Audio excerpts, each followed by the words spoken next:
¿Qué tema estamos? Jesucristo en la Biblia. Jesucristo en la Biblia, ¿cierto?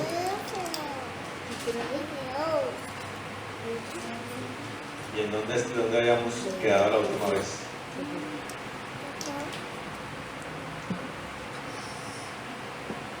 Vamos al libro de Josué. Ya habías pasado a Jesús. Perdón, pues.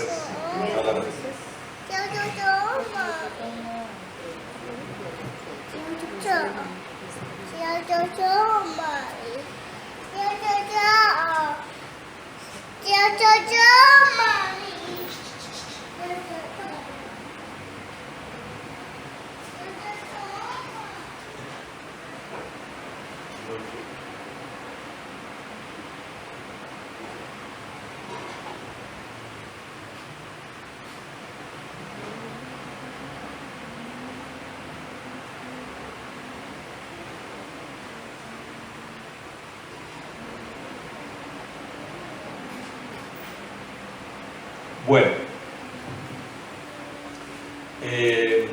oramos un momentico, ¿vale? Póngase de pie, hermano.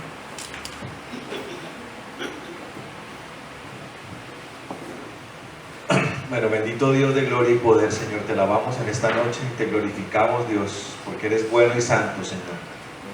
Te pedimos en esta hora, Señor, nosotros despojados de toda concepción humana, de todo planteamiento de hombre, Señor, y menguando, Señor, te pedimos en esta noche que seas tú, Señor, el que te manifiestes, Señor, que seas tú a través de la palabra, la misma que tú inspiraste, Señor,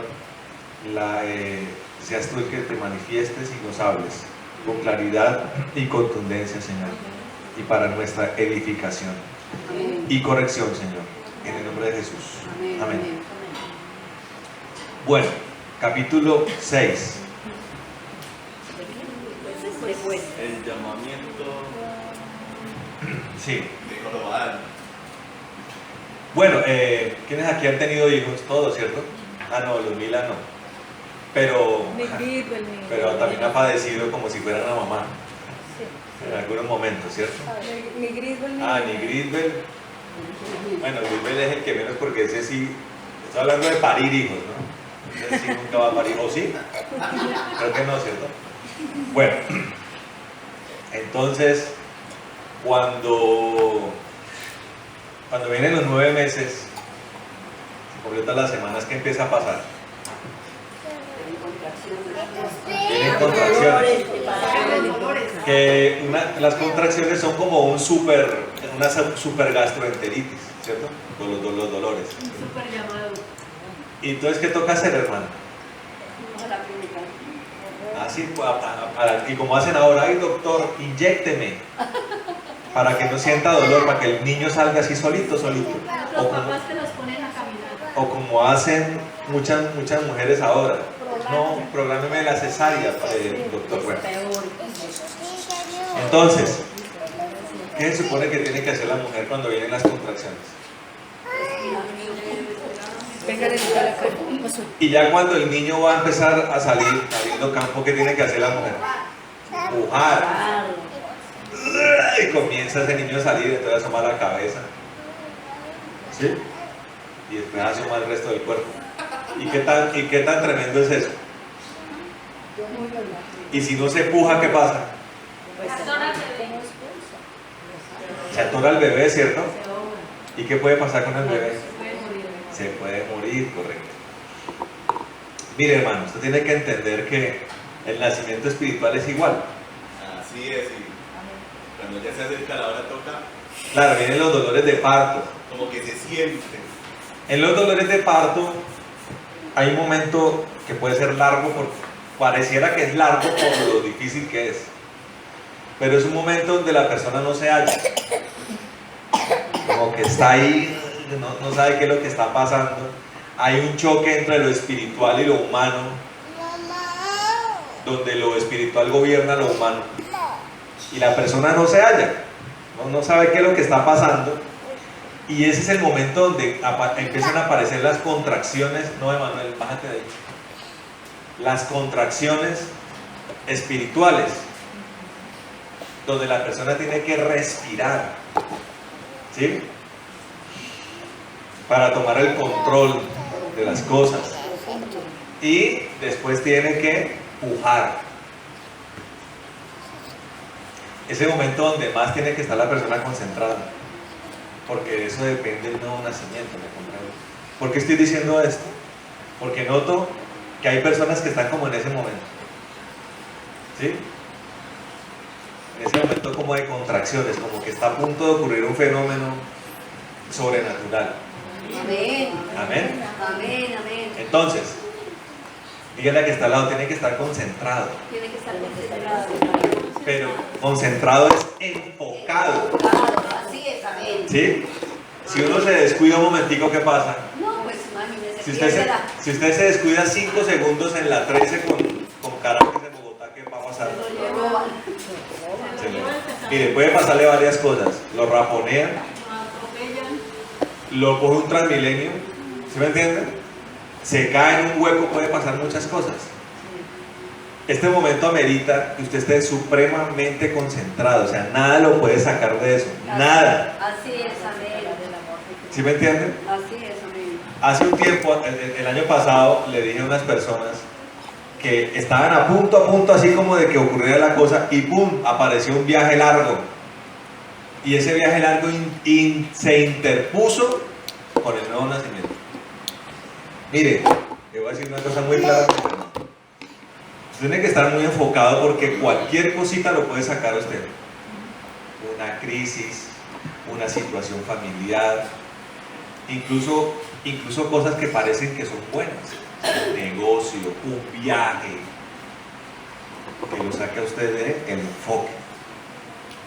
Cuando a mí Dios me habló de eso, a través del pastor Antonio, acerca de nacer de nuevo, y de que tenía uno que estar, yo estuve 6 meses así, o sea, enfocado. Mire, no fue tiempo para uno andar en nada más, ¿me comprenden? En nada más. Enfocado. Palabra, iglesia, oración, intimidad con Dios, adoración, presencia de Dios. Fuertemente. Hasta que uno ocurre el alumbramiento. Yo ¿Sí vi me 4 meses. Entonces, orando de día y de noche. correcto, entonces usted tiene que entender eso porque es que aquí lo complejo del asunto no es como un bono o algo extra que usted va a recibir. No, de eso depende que usted entre al cielo. Amén. Sí. ¿Usted está entendiendo? Amén. El límite entre quedarse uno a portas y el cielo es ese. O usted lo logra o lo logra. Porque la palabra de Dios dice que no puede ver el reino de Dios el que no nace de nuevo. Ahora, póngase usted a pensar, ¿cuánta gente no entiende esto? ¿O a cuánta gente no se le ha hablado esto? Y no está hablando del impío, porque el impío no sabe nada. El impío cree que el cristianismo es algo loco. Por ahí alguien le dijo a una mujer que está recién convertida, el esposo le dijo que él había dejado de creer en el cristianismo cuando leyó en la Biblia que a la mujer la azotaban y que el hombre le podía pegar a la mujer. Y yo le dije a ella, ¿en qué Biblia dice eso? Ni siquiera en la ley dice eso. Que la ley es templada, la ley de Moisés. Porque en la ley de Moisés a los adúlteros los apedreaban, a los rebeldes los apedreaban, a los idólatras los apedreaban. Pero nunca dice, y entonces el marido puede coger a cachetadas a la mujer. Nunca. O cogerla a látigo, ¿no? Entonces está el látigo del hombre contra la mujer. Nunca eso lo dice. Mire, yo que leí el Corán, ni el Corán lo dice. No lo dice el Corán. No sé qué libros religiosos lo dirán. Yo no sé qué libros religiosos lo dirán. La Biblia del tipo. ¿Sí me entiende? Pero para que usted se dé cuenta que el impío no tiene ni idea de la Biblia y la critica. Entonces usted tiene que, a la persona que critique la Biblia, usted tiene que decirle primero léasela. Y léasela muy bien. Es como uno, no es que voy a hablar acerca de qué es ¿Qué es el nacionalsocialismo? Para yo hablar de eso, tengo que leerme todos los libros de los nazis y sus planteamientos políticos y sus modelos económicos, para yo poder llegar y hablar, dar una charla acerca de eso, o acerca del comunismo. Para yo saber, para yo hablar de comunismo tengo que averiguar qué es eso, o de economía, o de microeconomía, o de macroeconomía. Yo tengo que leer y entender. Yo creo que yo me pongo a leer de economía y va a haber mucho que yo no voy a entender. ¿Sí me entiende? Hay mucho que uno no va a entender. Entonces, pero para los que son del pueblo de Dios, la Biblia tiene que adquirir un matiz de entendimiento, hermano, de claridad. Yo por eso me puse en esta tarea de poder, a través del Antiguo Testamento, demostrar que Cristo está en toda la Biblia. De que Él no fue el que apareció de repente a mitad de la Biblia. Dicen algunos de corte protestante y reformista que no, que vino después de 400 años de silencio. Eso es mentira. Los libros de historia hablan acerca de esos 400 años donde no se escribió más, donde no hay libros, que en el compilado bíblico no hay nada que describa esos 400 años, pero hay libros de historia que sí, y hay libros apócrifos que sí lo hablan. Y libros deuterocanónicos como los de libros de Macabeos, que describen claramente toda la lucha que hubo para que volviera a surgir el culto en el templo de Jerusalén. Una batalla épica donde los judíos desterraron a los griegos y macedonios, y viene el restablecimiento del culto, donde vuelve y se enciende la lámpara del lugar santo, vuelve a haber sacrificio y adoración a Dios, que es lo que se conoce como la celebración del Hanukkah, ¿no? En diciembre los judíos celebran eso. Ellos sí saben qué pasó en ese tiempo.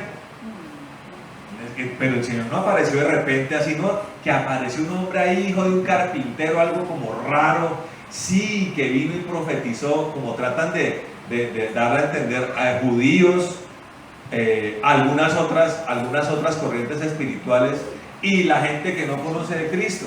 Es que fue un buen hombre, no sé, un buen hombre fue ¿quién?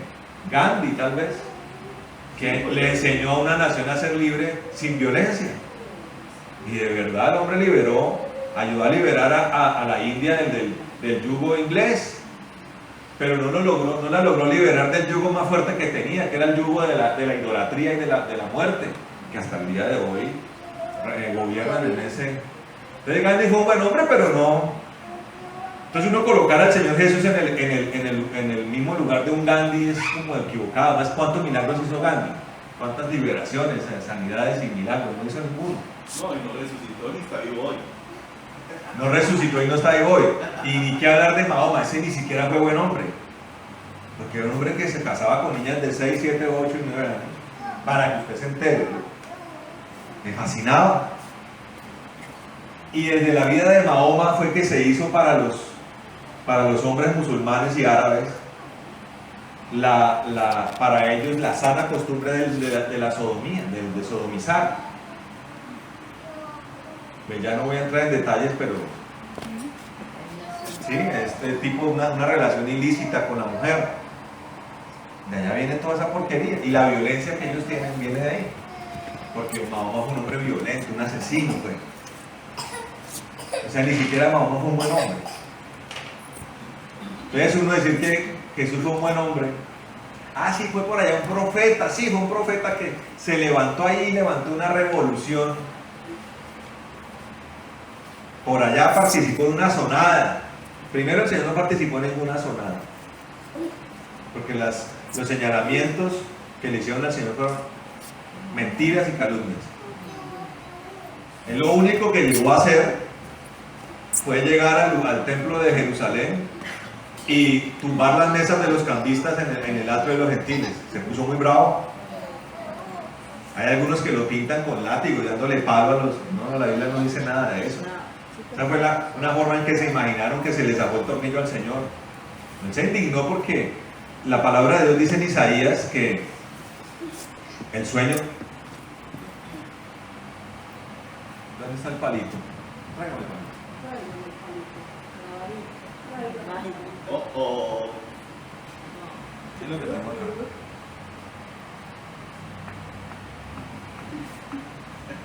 La Biblia dice que el gran sueño de Dios es que las naciones de la tierra lo adoren y que su casa sea una casa de oración para todos los pueblos. Entonces él llegó. Hay una película que retrata los dos momentos en los que el Señor entra a Jerusalén cuando estaba de 12 años.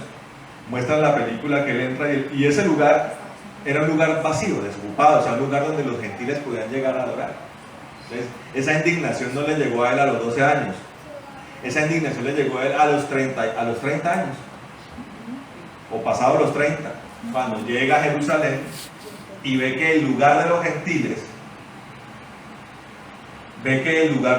está invadido por cambistas. Pero esto fue algo que los judíos permitieron porque ellos siempre han creído que ellos son exclusivos y que el Dios de ellos no puede ser el Dios de nadie más. Para los demás, para ellos los demás son cerdos. Pero la palabra de Dios dice, a través de qué profeta como Isaías, que mi casa será llamada casa de oración para todos los pueblos. Amén. No sé si fue por eso que lo habrán matado, porque a Isaías lo mataron. Los propios judíos lo mataron. No, a Isaías lo mata Manasés porque pues, fue tal vez el peor rey de todos. Y no se soportó más a Isaías diciéndole, vea, usted está haciendo mal, y lo mandó a cerrar. Pero no hubo una indignación pues colectiva por la muerte de Isaías. No, hasta allá sí no sé.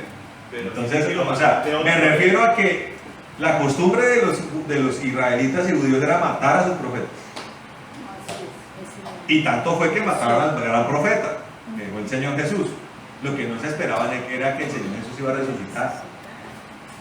Sí, por eso ellos se indignaron al escuchar cómo así que resucitó. Averígüenme eso.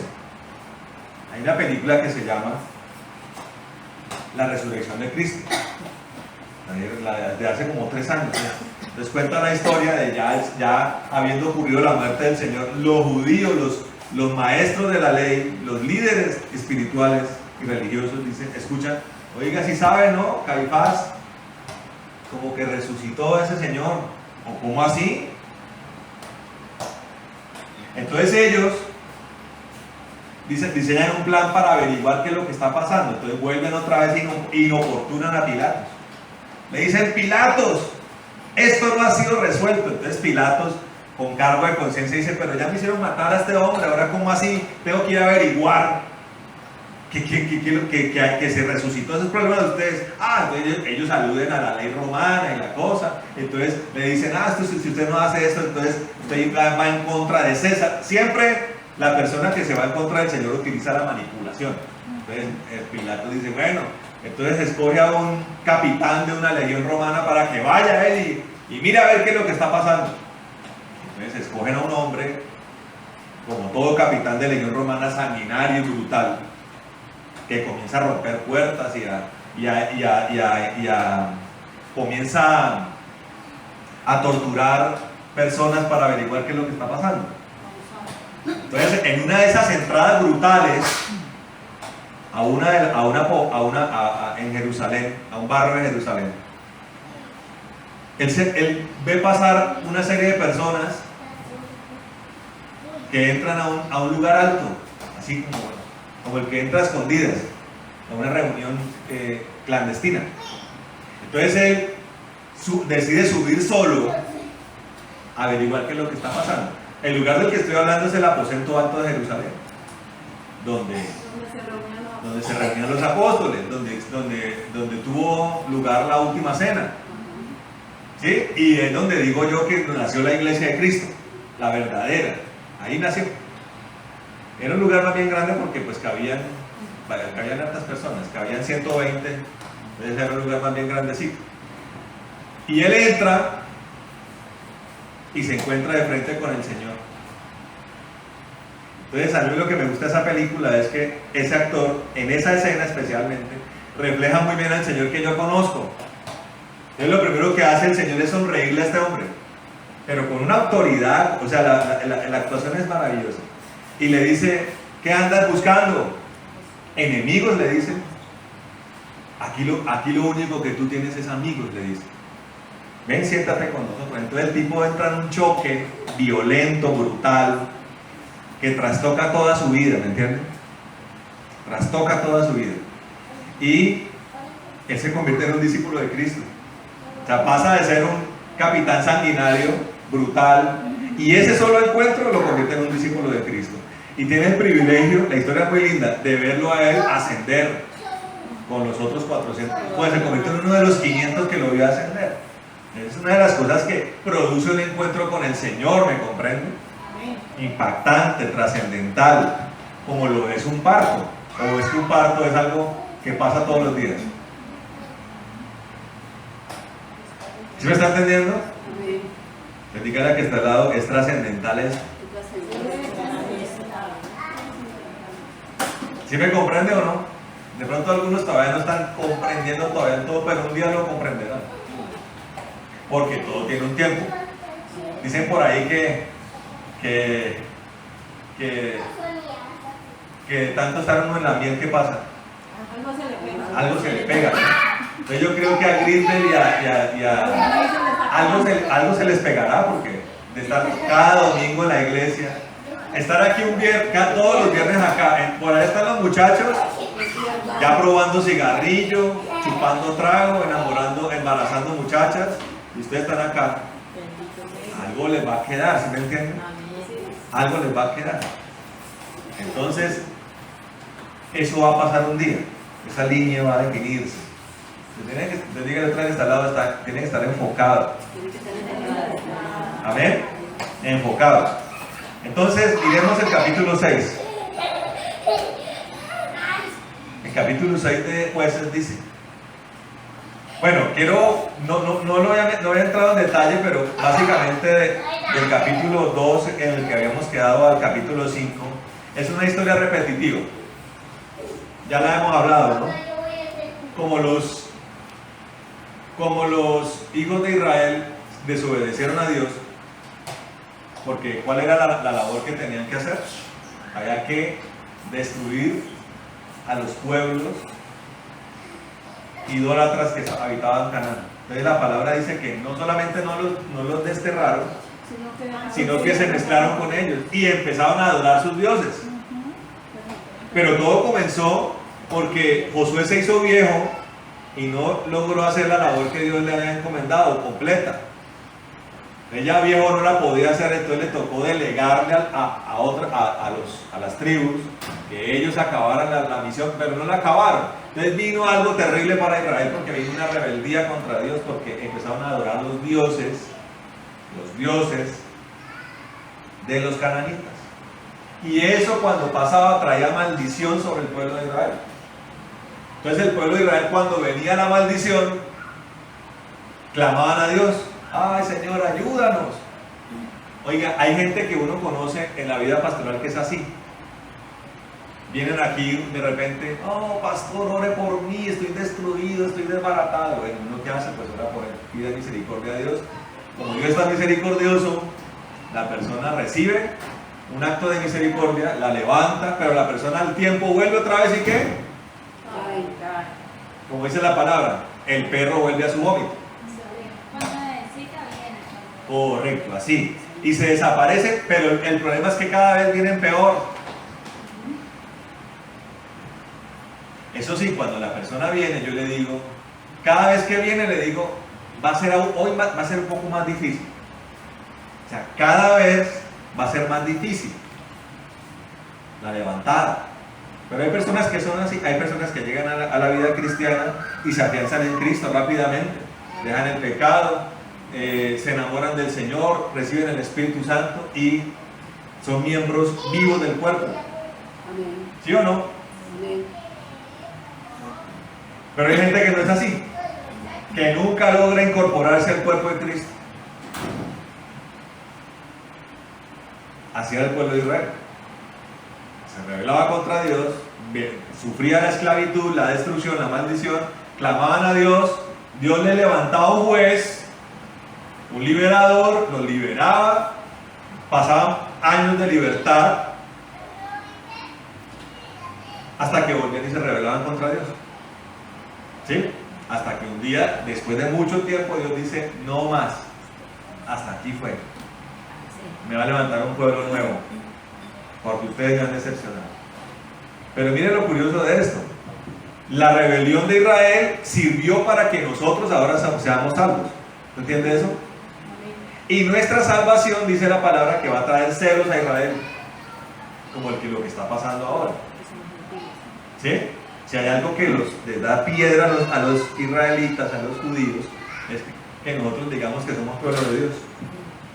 Los ofende.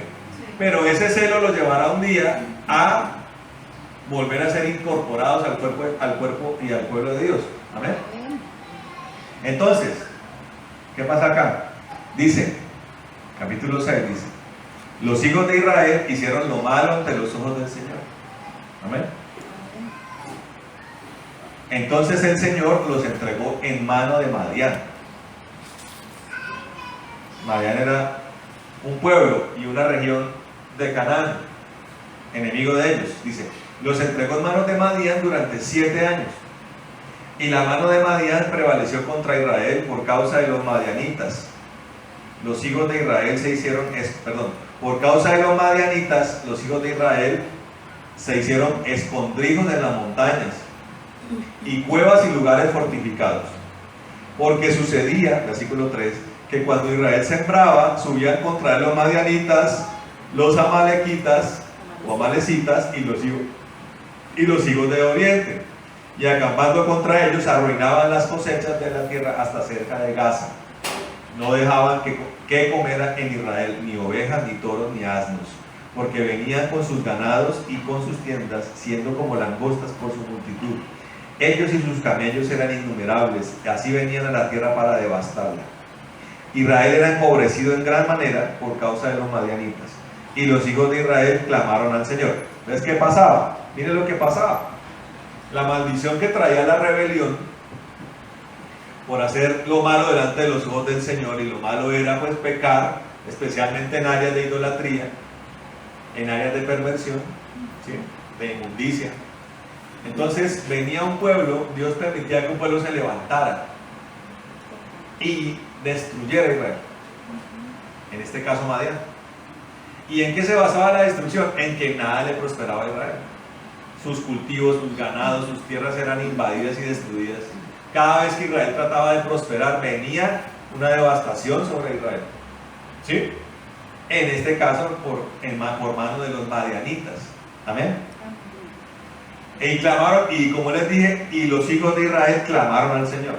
Y sucedió que cuando los hijos de Israel clamaron al Señor a causa de los madianitas, el Señor envió a los hijos de Israel un profeta que les dijo: así ha dicho el Señor, Dios de Israel, yo os hice subir de Egipto y os saqué de la casa de esclavitud. Os libré de mano de los egipcios y de mano de todos los que os oprimían, a los cuales eché de delante de vosotros y os di su tierra. Y os dije: yo soy el Señor vuestro Dios, no veneréis a los dioses de los amorreos en cuya tierra habitáis, pero no habéis obedecido mi voz. O sea, el Señor envía a un profeta para mostrarle a Israel por qué habían caído en eso. ¿Sí? Entonces, usted tiene que entender que cada cosa que pasa tiene una causa. Este tipo de pasajes me ayudan a entender que las situaciones de desgracia, de escasez, no pueden ser las cosas en las que vive el pueblo de Dios. Ahora, nosotros sí tenemos un precio que pagar por el Evangelio. Persecución, calumnia, injuria, rechazo. ¿Sí me entienden? Eso es algo que tenemos que pagar y que que pasa desde nuestras propias familias. Hermano Josué, ¿me entienden? Pero una vida de esclavitud es una vida para el pueblo de Dios. una vida donde viene el enemigo lo aplasta a uno y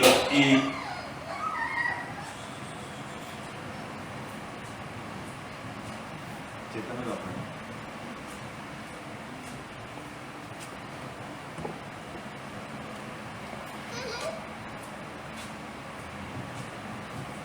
¿Eso será la vida que Dios quiere para el pueblo de Dios?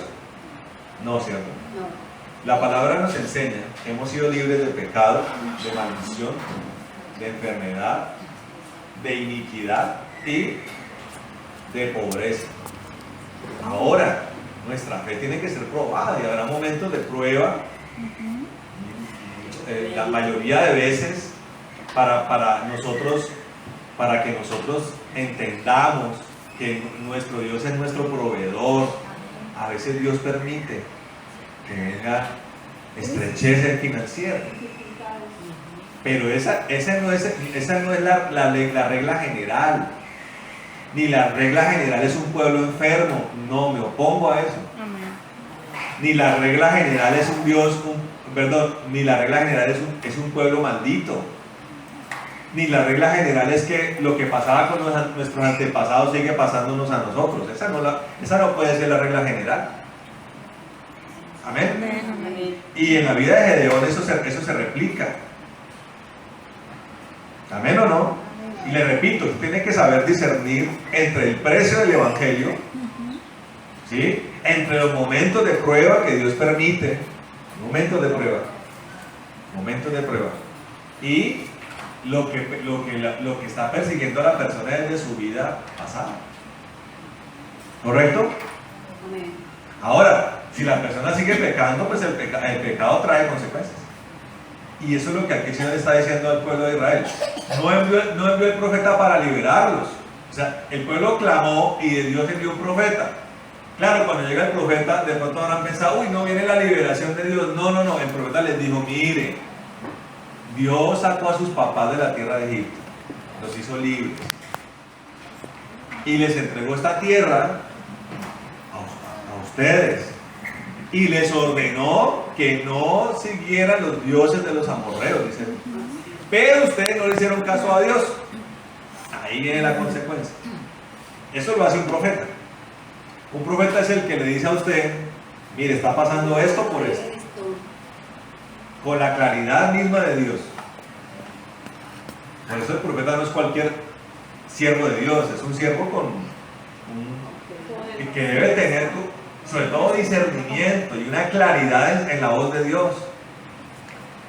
Más que poder, más que señales, más que prodigios.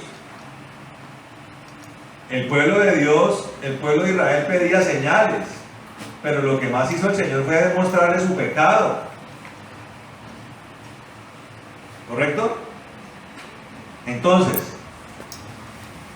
versículo 11. Entonces el ángel del Señor, ¿que quién es? Jesús. Fue y se sentó debajo de la encina que está en Ofra, que pertenecía a Jobab el Abieserita. Su hijo Gedeón estaba desgranando el trigo en el lagar. ¿Cómo se desgrana el trigo? A golpes, golpeándolo contra piedras. Siéntese precioso, siéntese. ¿Sí? Para esconderlo de los madianitas. O sea, la labor de Gedeón era la labor del sometido. Rápido, desgranemos el trigo para esconderlo, para ver si nos queda un poquito, porque ya vienen los madianitas. Mire, escuche esto. Muchas iglesias cristianas, aún hoy, eso ha cambiado mucho. Eso ha cambiado mucho. Pero aún hoy siguen entendiendo mal el evangelio. Porque aplican un evangelio al estilo de Gedeón cuando los madianitas gobernaban, a punto de interpretar la Biblia mal. Entonces la Biblia dice que las puertas del Hades no podrán prevalecer contra nosotros. Entonces la gente se imagina unos portales de hierro gigantes que como que vienen a aplastarlo a uno. Entonces se imagina en un escenario espiritual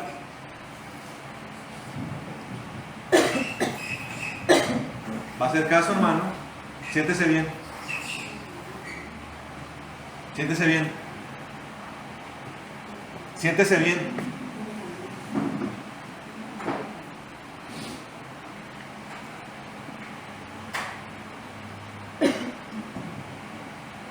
Entonces se imaginan un escenario donde las fuerzas de las tinieblas son equiparables a las fuerzas de la luz o más poderosas. Entonces el diablo me tiene la pata encima y la carne es débil y me persigue y sueño y siento que me estrangulan. Oiga, eso de que siento que me estrangulan en la noche, lo he escuchado, man.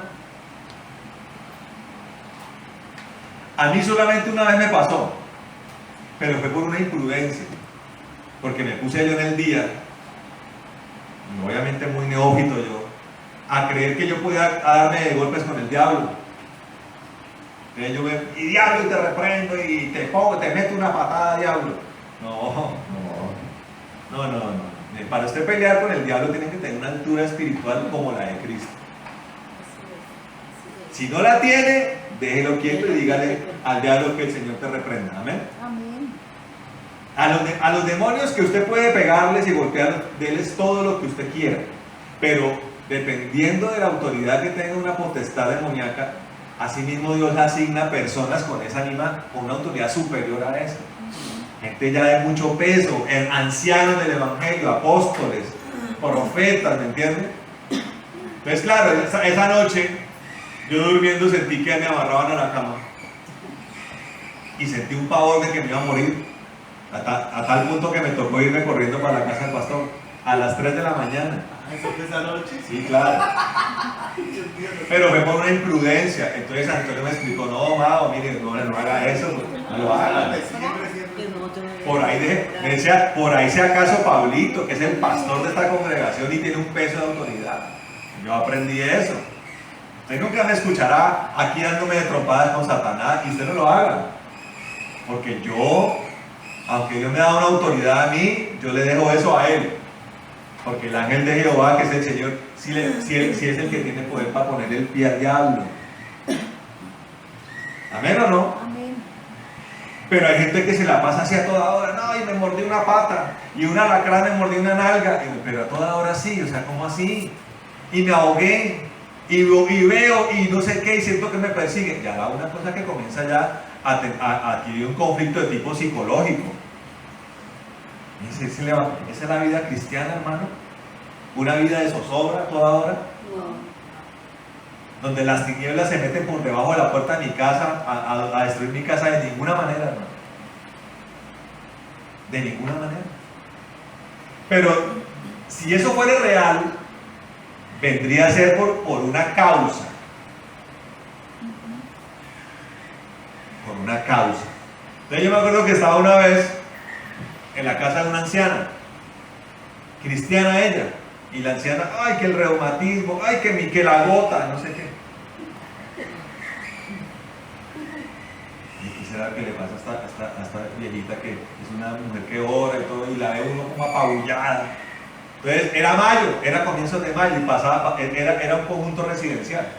Entonces pasó una señora con una alcancía, ay, su merced, es que venimos para hacer la recolecta de la cripta de la Virgen de Aranzazu. La señora sacó 2.000 pesos. Mire, yo les colaboro con esto. ¡Pim! Ahí está, hermano. No le encuentre usted más explicación a eso. Claro. ¿Sí me entiende? No le encuentre más explicación a eso. Por eso yo he sido tan cansado con el tema de la Navidad. Y noto que algunos se me resistieron todavía aún este diciembre, después de 5 diciembres. Yo no soy el afectado, seguro que yo no soy el afectado. Claro. A mí anatemas navideños no tienen nada que ver conmigo. Nada. Pero si usted quiere seguir poniendo duendes en la puerta de su casa, es su problema. Y si le quiere seguir dando el matiz de la familia y de la unidad, es su problema. Pero le aseguro que eso es un anatema delante de Dios. Y si se le llega a meter a su casa 3, 4 demonios que le van a hacer la vida imposible, es por su culpa. ¿Sí me están entendiendo o no? Amén. ¿Me estoy equivocando en algo? Así es. Claro como el agua. Así es. Y así para todo. Una vez visité una casa, crisis económica. Se le metieron los ladrones, los amordazaron. ¿Usted sabe lo que es eso? Que llega una banda de bandidos que lo amarran a usted, amarran al perro, a su marido, a sus hijos. La humillación que es eso. Uno ahí amarrado, amordazado. Y la gente ahí, ay, mire, está lindo este celular, las joyas, la caja fuerte, todo. Todo, lo robaron todo. Los muebles. Sacando los muebles a un camión. Esperar a que llegue a que alguien se acuerde de ellos porque usted con una mordaza en la boca.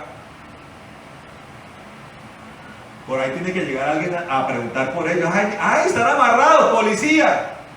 Pueden pasar días, hermano. Y le digo una cosa, hay cosas fisiológicas que no dan espera, hermano. Llegue la policía, usted orinado, poposeado. Qué humillación, ¿no? Entonces, después del tiempo y en medio de otras crisis de esta familia, yo me senté en la sala de ellos. Oiga, y la mujer todavía se preguntaba qué era lo que pasaba. Ella era una mujer cristiana, de impecable testimonio, mejor dicho, y una líder de la iglesia tremenda.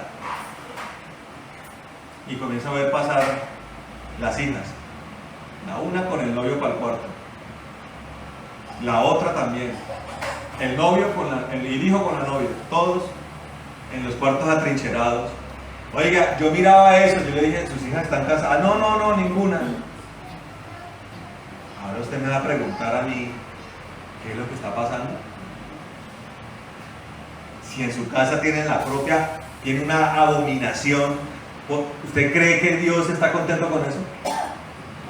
De razón que vienen extorsiones y amordazamientos. Mire, una persona que está de pie delante de Dios, eso nunca le va a pasar. Si por alguna razón en un futuro lo amordazan, es por causa del Evangelio. Y ahí sí la cosa es diferente, porque no es por causa de mi pecado, es por causa del testimonio que tengo de Cristo. ¿Amén o no?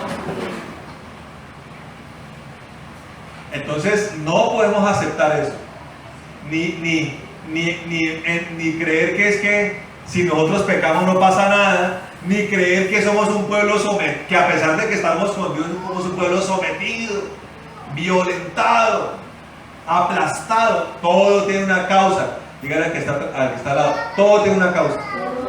Y pasaba, por ejemplo, que había un pastor, uno de los pastores que rodeaban al pastor Pablo Emilio, vivía enfermo de los riñones. Infección de los riñones. Y los lunes habían reuniones de pastores. Yo y de líderes, yo iba o reemplazando a Antonio, o cuando yo ya era pastor de campamento, o representando el ministerio de cárceles. Y cada vez que estaban en las reuniones, vamos a orar por el hermano tal.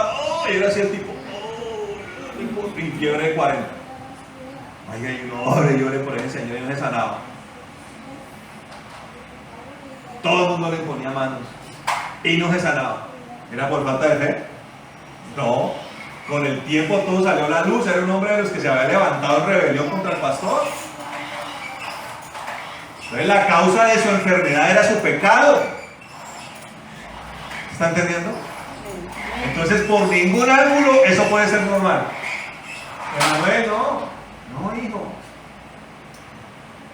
Por ningún lado eso puede ser normal. Y usted tiene que entender eso, hermano. Y aquí está la prueba. Dios levanta a Gedeón para transformar. Emanuel, digo más, hermano. Deja ese carro quieto. Deja el carro quieto. Deja el carro ahí. No más. Entonces, no puede ser normal.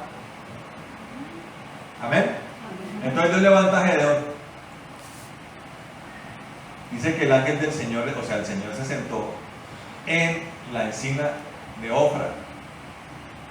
Gedeón estaba desgranando y se le apareció el ángel del Señor en el versículo 2. Dice: el Señor está contigo, oh valiente guerrero. Y Gedeón le respondió: oh Señor mío, si el Señor está con nosotros, ¿por qué nos ha sobrevenido todo esto? Es la típica pregunta, ¿no? ¿Por qué pasa esto? El impío dirá: ¿por qué el hambre? ¿Por qué las guerras? ¿Sí? La típica canción de José Luis Perales, ¿no? ¿Y por qué las guerras? ¿Y por qué los ancianos sufren? Y bueno, todas esas cosas. ¿Sí? Entonces Gedeón pregunta: ¿por qué nos sobreviene esto? ¿Dónde están todas tus maravillas que nuestros padres nos han contado diciendo: nos sacó el Señor de Egipto? Ahora el Señor nos ha desamparado y nos ha entregado en manos de los madianitas. Entonces hay un cuestionamiento de Gedeón. ¿El profeta ya había hablado o no? Y aunque se le aparece el Señor, el reclamo de Gedeón persiste. Entonces yo le hago una pregunta a usted. No, pero ahorita le hago la pregunta. Primero terminemos de leer esta parte. El Señor le miró y le dijo: ven con esta fuerza. No, perdón. Ve con esta tu fuerza y libra a Israel de mano de los madianitas. ¿No te envío yo? O sea, no le da explicaciones. Entonces le respondió: oh Señor mío, ¿con qué podré yo librar a Israel? He aquí que mi familia es la más insignificante de Manasés, y yo soy el más pequeño en la casa de mi padre. Pero el Señor le dijo: ciertamente yo estaré contigo, y tú derrotarás a los madianitas como a un solo hombre. Entonces ahora sí la pregunta: ¿por qué escoge Dios a Gedeón? ¿Ves? Uno siempre le predican, y pues es parte de la verdad, conforme a lo que estoy dándome cuenta, que era porque era el más insignificante de todos. ¿Sí? Ahora, ¿quién puede dar testimonio de que eso era así? De que lo que estaba diciendo Gedeón era verdad. Mire, las dificultades, las opresiones y las consecuencias del pecado que traen destrucción, desgracia, producen algo en el ser humano, y es creer que yo soy la peor cucaracha de la tierra. ¿No le pasó a usted nunca? Cuando llegó a Cristo, ¿cómo se sentía? ¿Qué tantos problemas tenía cuando llegó a Cristo? ¿Y esos problemas qué le hacían pensar? Que lo que me pasa a mí no le pasa a nadie más. ¿No le ha pasado eso a usted? Ah, ¿cómo sufro yo? Entonces de pronto alguien le dice: bueno, pero yo estoy contigo, yo te apoyo. Ah, pero usted no me entiende. Correcto, está entendiendo perfecto. Pero la realidad nos dice que hay gente que tiene 100 problemas peores que los de uno. Pero es tanta el ensimismamiento que de verdad la persona cree que tiene un problema inmenso. Ahora, miren lo que yo le estaba mostrando a usted. El profeta ya había hablado. Yo le hago una pregunta: ¿Gedeón escuchó? No, sería diciendo. El profeta les dice: su pecado, el pecado de Israel, trajo esta consecuencia. Y Gedeón se ve para casa, y llega el Señor en persona y le dice: tú vas a ser la persona que yo voy a levantar para pelear contra Madián. ¡Ay! Comienza la reclamadera de Gedeón. ¿Por qué nos pasa esto? ¿Por qué nos abandonaste? Pregunta: ¿el Señor se puso a dar explicaciones? No. ¿O lo consoló entrañablemente? No, tranquilo, Gedeón, yo estoy contigo, mi chiquillo. ¿Sí? No. No le dio explicaciones, le dijo, solamente le dijo: ve y libre a Israel de mano de los madianitas. ¿No te envío yo? Dígale a que está al lado, no se ponga a reclamar al Señor, dígale. No se ponga a reclamar. Dios es perfecto. Si estos días, me da curiosidad que allá estás, haga sol allá en la costa, y Eduardo, no es que en Neiva está lloviendo. Y yo, ¿cómo así? Está como raro el clima en Neiva. Pero me voy a poner yo a contender con Dios por eso. Que porque está más húmedo el clima, y hay gente que sí, que contiende con Dios por todo. Porque hace calor. Que porque le regalaron una camisa color salmón cuando quería una camisa verde. ¿Sí? ¿Por qué me diste ese esposo? Imagínense esa. Oiga, hay gente que le dice a Dios que ¿por qué me diste ese esposo? ¿No fue usted la que escogió, mana? O el Señor con una escopeta lo llevó usted al altar. Sí, usted fue el que escogió. Yo la escogí a ella y ella me escogió a mí. No puede uno andar ahora y ¿por qué me diste a esa mona a mí? No, que imagínense eso. Oye, ¿y por qué me diste esos hijos? Oiga, ¿por qué me diste esos hijos? Hay gente que se pone a tal punto que ¿por qué me diste esos hijos?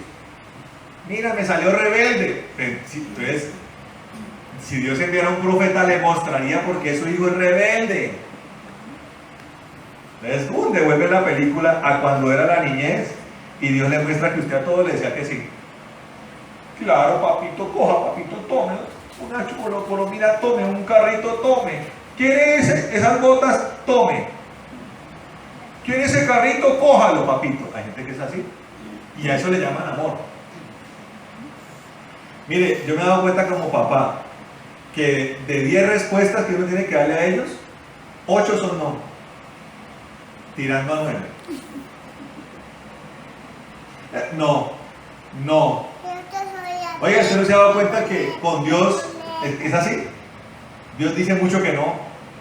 Oye, Señor, y mire, ¿y por qué no? Ni siquiera termina uno la frase. No. Le pasa lo de Chespirito, cuando conversaban entre ellos, el Chaparrón Bonaparte. No, eso tampoco sirve, le decía Lucas Tañeda. Y Lucas Tañeda y Chaparrón decían, no. Dios es así, porque ya sabe la bobada, la barrabasada que usted le va a decir. No, pero que no. ¿Sí me entiende? Dios dice que no. ¿Y por qué dice que no Dios? Porque es malo. Porque es un Dios severo.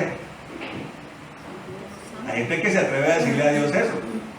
Escuche esto, de la forma en que usted ve a Dios, así mismo Dios lo va a juzgar. ¿Sabía o no? Está en la parábola de los talentos. El del único talento es que tú eres un Dios severo, severo y como injusto, y cómo es que se llama, y cómo es que se llama cuando el delito ese que hacen los bancos. Eres como usurero porque recoges donde no has sembrado.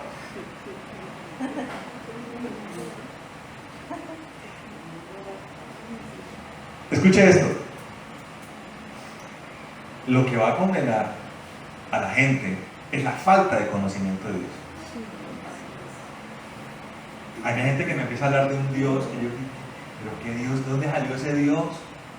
Un Cristo que no es el que yo conozco. No, la verdad hay veces que gente me habla de Dios y digo, pero ¿qué Dios es el que esta gente conoce? Ese no es Cristo, ese no es el Padre, ese no es el Espíritu Santo. ¿Sí me comprendes? Pero lo que hace el Señor cuando se acerca es ofrecerse para que lo conozcamos. Entonces eso fue lo que hizo acá con Gedeón. Lo nombró liberador de Israel, pero la liberación de Israel no podía ser anterior al conocimiento de Dios.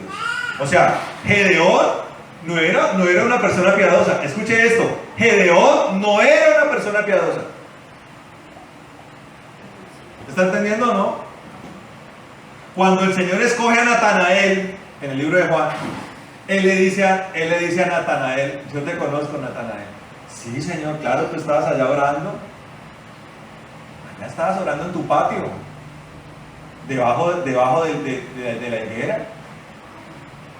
Eres un judío en el que no hay engaño. O sea, Natanael, que era un hombre piadoso, de los que escogió el Señor, era el piadoso de los 12. ¿Cómo la ven? Era un hombre que oraba, que sacaba tiempo para orar. ¿Me está entendiendo? Uno era publicano. Los otros eran unos pescadores así, medio cavernícolas. Eran 4 los pescadores. Sí, eran 4. Uno le llamaba a los hijos del trueno, o sea, no se los aguantaba ni Mandrake. Ni Mandrake ni Lotario se aguantaban a Jacob y a Juan. Los hijos del trueno, imagínate. Otro era guerrillero. Otro era guerrillero. Pero Natanael era el piadoso, era el que iba a orar, El que oraba. era el que oraba. Y hasta hacía mofa de sí mismo. Oiga, el Señor vino aquí, está por acá buscando a sus discípulos acá en Galilea. Ah, dice, ¿en Galilea? De aquí, de este rincón inmundo, ¿podrá salir algo bueno? Natanael lo dijo. Pero el Señor decía, yo te conozco, Natanael. Yo estoy aquí hablándote, pero hace 5 minutos tú estabas hablando conmigo en la higuera. Tan lindo esa parte. O sea, hay gente que ha sido escogida por Dios, que Dios la ha escogido porque ha tratado de encontrarse con Él. ¿Sabes? Yo me puedo incluir dentro de esos. Yo era una persona que en mis soledades yo hablaba con Dios, me arrodillaba. No sé por qué lo aprendí en la iglesia católica. De hecho, me fui del catolicismo porque me parecía que era un tropiezo para yo encontrarme con Dios. Teniendo 15 años me invitaban a un grupo mariano.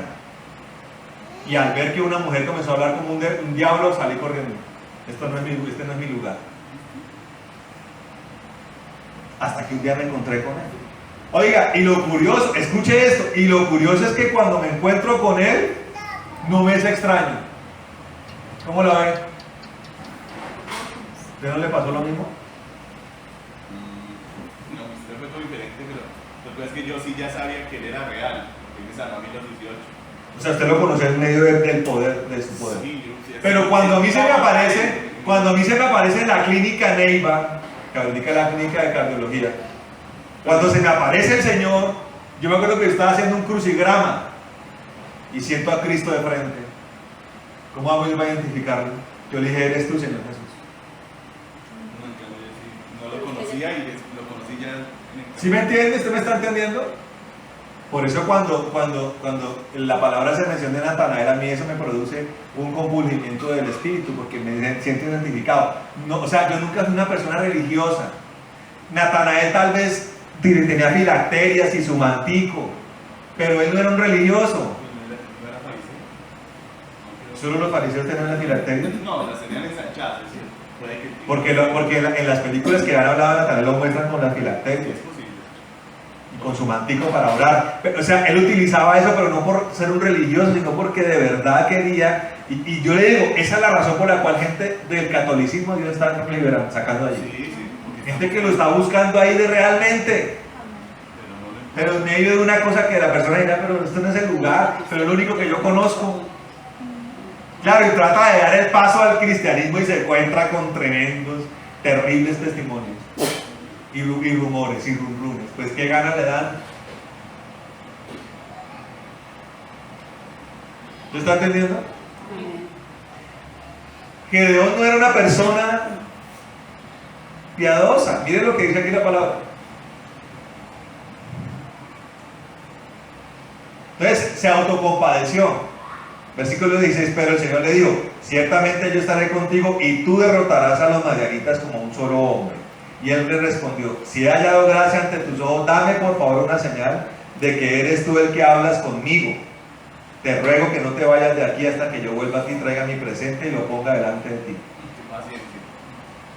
De los pocos con los que el Señor tuvo paciencia. Sí, pero por eso siento que Dios no tenía ninguna muestra de piedad. O sea, este es de los típicos casos donde Dios escogió en su absoluta soberanía. No, porque a uno siempre le han pintado un Gedeón como un David y resulta que no. No. O como, miren esto. Él respondió: yo me quedaré hasta que vuelva. Gedeón entró y preparó un cabrito. Eso también habla del desconocimiento de Gedeón. ¿Qué ofreció Abel?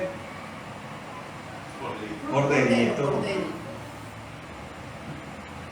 Y él ofreció un cabrito y panes sin levadura de una efa de harina. Puso la carne en una canasta y puso el caldo en una olla. Luego se los trajo y se los presentó debajo de la encina. Y el ángel de Dios le dijo: toma la carne y los panes sin levadura, ponlos sobre esta peña y vierte el caldo. Él lo hizo así. Entonces el ángel del Señor extendió el cayado que tenía en la mano y con la punta tocó la carne y los panes sin levadura, y subió fuego de la peña que consumió la carne y los panes sin levadura. El ángel del Señor, ¿qué hizo con Abraham? Cuando Abraham le ofreció, comió. O sea, que Abraham sí era una persona piadosa, que estaba buscando a Dios, que lo estaba buscando de manera real. Obviamente, no sé si el Señor no quiso herir susceptibilidades, o bueno, de pronto las hirió, porque lo que quería Gedeón era que comiera de eso. Y el Señor lo que hizo fue, le puso el dedo.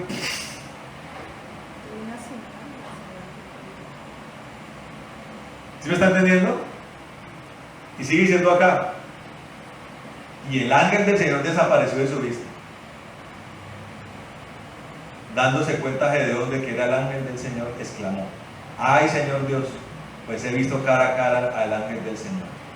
El Señor le dijo: la paz sea contigo, no temas, no morirás. Porque pues el Señor es la parte invisible del Dios invisible, ¿no? Entonces Gedeón edificó allí un altar al Señor y lo llamó el Señor Shalom, que significa el Señor es paz. O sea, básicamente el significado de ese altar es: con todo y lo terrible que yo he sido, con todo y el trato que le di a mi Dios, de cómo me he portado con Él, aún así Dios tuvo misericordia de mí. Y por eso le llamó el Señor es paz. Amén. Ahora, Dios se manifiesta aquí con Gedeón de esta forma. ¿Para qué? Para que Gedeón lo conociera, se diera cuenta quién es Dios. Mire, Dios tiene con cada uno de nosotros una importante labor. Yo creo que eso lo han estado entendiendo. Pero es muy importante comprender, hermanos, que aquí lo que Dios quiere priorizar, en la vida de cada uno de nosotros es que le conozcamos. Amén. Y en el conocimiento de Dios hagamos su voluntad, 1. 2, le demos a Él lo que a Él le gusta. Dejemos de estarle dando cosas que a Él no le gustan. Y conociéndolo a Él, pongámosle el sello a eso, que es la obediencia, hermano.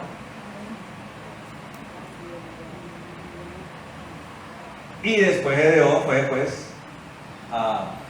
eso lo miraremos dentro de 8 días. Se nos pasa el tiempo, ¿no? Es algo que tenemos que, yo lo voy a llamar el comienzo de nuestro ministerio. Amén. Que es lo que después Gedeón tiene que hacer. Pero dejémoslo hasta ahí. Amén. Tenemos que priorizar el conocimiento del Señor. Amén. Ese tiene que ser nuestro tiempo. Este tiene que ser nuestro tiempo. Si se pasa este tiempo, va a ser complicado, hermano. Y yo sé por qué se lo digo. Dígale al que está al lado: no pierda este tiempo. Pero mire, yo quiero que lo entienda de manera correcta. No es que no pierda el tiempo. Como cuando dicen: ay, no pierdas el tiempo, ¿no? Haz algo productivo. No pierdas el tiempo. Es no pierda este tiempo. En este tiempo. Porque si se le va, no sé si haya otro. No, sí, pues. No haría más. Yo creo que estoy hablando claro. Si se le va, no lo puedo asegurar. Yo no soy Dios. Si se le va, puede que no haya otro. Ahora, tenga cuidado con qué le va a responder usted a Dios. Si Dios le dice, mire, escucha esto, y quiero terminar con esto. Hay gente que quiere que Dios le hable, pero no sé qué imagen o qué visión tiene la persona de cómo le habla a uno Dios. A unas personas que se fueron de la iglesia, después de estar hartos años, me salieron con el cuento que en todos esos años Dios no les habló.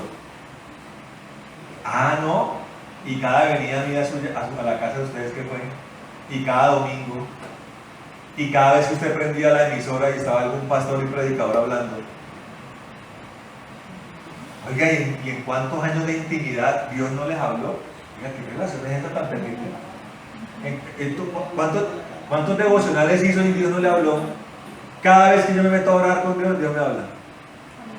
Habla a mi corazón, y hay veces que Dios me habla incluso audiblemente. En la meditación de la palabra. Sí, también. ¿Cómo así que Dios no me habló en 8 años? Pues si usted no, claro, Así es, hay que orar con fe. Ese es el punto. Claro, Si yo creo que Dios me va a responder, Él me responde. claro, Pero si yo dudo, Él jamás responderá a la duda, porque la duda para Él es maldad. claro, correcto, mija, muy bien. Entonces, hay algunos que se imaginan que Dios tiene que abrir el techo de la casa y extender un suero de fuego y hablar con voz de trueno. Está esperando eso, te puede quedar toda la vida. ¿Sí? ¿A cuánto le habló Dios así, pues? Aquí se le apareció como si fuera un ser humano a Gedeón. Y después fue que Gedeón cayó en cuenta, uy, como que era el Señor. Ya después de que vio que le salió candela del palo, Yo dijo, me porté como una tarbana irreverente, pero aún así Dios tuvo paz conmigo. Se llama gracia, ¿me entiendes? era como incrédulo, era medio escéptico. Sí. Y no se le quitó ahí. No, le puso un poco de pruebas. De señales. Que me ayuda en este pedacito de unas pruebas, como el que no quiere nada con Dios. Pues lo que quería era saber que Dios estaba realmente con él, ¿no? Pero, que es pues, algo que a veces uno batalla mucho. Entonces, en esa dicotomía, en esa irregularidad de que Dios me habla o no, la persona termina diciéndole a Dios no. Por ejemplo, usted va a ser el pastor, no sé, de a San Agustín Huila, por decir. Dios le habla y usted dice no. ¿Seguro? No. A mí el Señor me llamó estando enfermo. Correcto. Yo no era capaz de nada. Y él cuando me llamó me dijo, ¿qué dices? Yo le dije, yo digo que sí quiero, pero digo que no puedo. Le dije, estoy muy mal, estoy muy enfermo y no puedo. Pero que si quiero, sí quiero. Correcto. Entonces, la gente no puede tomar esto a la ligera y decir, hoy no quiero, pero de pronto dentro de 5 años sí. No. Y a cada uno Dios nos ha hecho un llamado, hermano. Y usted no puede decirle que no. Usted puede ser muy franco con Dios y directo, pero también puede decirle, con sus comportamientos, puede estar diciendo a Dios que no. Oiga, hay gente que cree que puede desligar salvación de llamado. Sí, eso lo hacen muchos. No, yo no voy a hacer el llamado de Dios, pero aquí yo estoy en la iglesia firme con Dios. No, decirle no al llamado de Dios se llama desobediencia. Y la desobediencia es un pecado gravísimo, es rebeldía. Usted puede seguir llorando en las alabanzas, usted puede seguir doblando rodillas, usted puede orar 18 horas diarias, pero si usted dice no al llamado de Dios, está desobedeciendo. Y la desobediencia hace que usted pierda la salvación. Ay, pastor, o sea, decirle que no al llamado de Dios me hace perder la salvación. Le digo, sí. Además está ligado a la cobardía, ¿no? Y a la incredulidad. Porque eso lo hace un cobarde. El que le diga no al llamado de Dios es un cobarde. Bueno, y con todo y que era un irreverente, pues Gedeón le dijo que sí.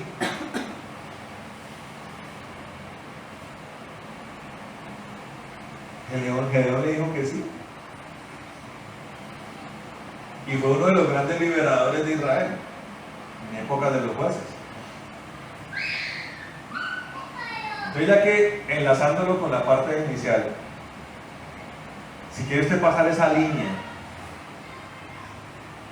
en que Dios sea glorificado en usted, usted se vaya para el cielo, es muy importante que usted mejore el conocimiento de Dios, donde lo va a escuchar a Él, y le diga a Dios, todo lo que le diga, dígale sí. Sí. Amén. Ya dentro de 8 días miraremos otra parte importante acerca de esto. Pongámonos de pie, hermanos. Vamos a orar. Vamos a orar. ¿Hay alguna pregunta hasta acá? Ninguna. Buena. Vamos a orar. Bueno, Padre poderoso y bendito, te damos gracias en esta noche, te alabamos y te exaltamos, Señor. Estoy contento de poder otra vez estar aquí reunido con mis hermanos. Yo te pido, Señor, que en este grado de fidelidad recompenses a todo el que está hoy aquí presente. Amén. Porque han sido fieles y persistentes. Señor, llévalos al objetivo que tú has trazado para ellos. Amén. Permíteles a ellos, Señor, en su insistencia y perseverancia, que ellos conozcan profundamente de ti, Señor, y que cada uno de ellos responda sí a lo que tú mandes, Señor. Amén.